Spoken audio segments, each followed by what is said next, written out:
Welcome to Chillin' 101. We hope this video helps.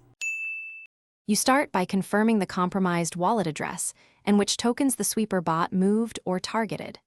Once done, disconnect Metamask from every connected site and remove approved connections in settings. Make sure you use a clean device with updated OS and browser.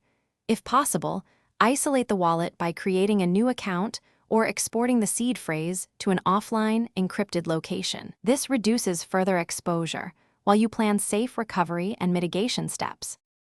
Next, revoke all token approvals tied to the compromised address. Use a trusted revocation tool or the Blockchain Explorer approvals page and confirm each transaction. Once approvals are cleared, create a brand new wallet, preferably on a hardware wallet, and send a small test amount to confirm the new setup works. After testing, transfer remaining funds in batch transactions, paying attention to gas fees and network selection. Keep the old seed offline and never reuse it. This prevents the sweeper from accessing new assets.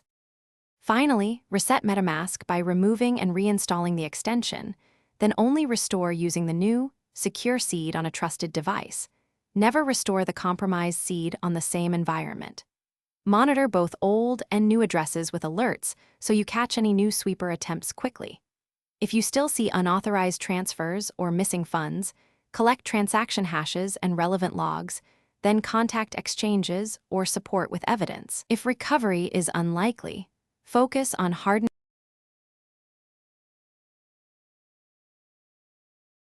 Thanks for watching.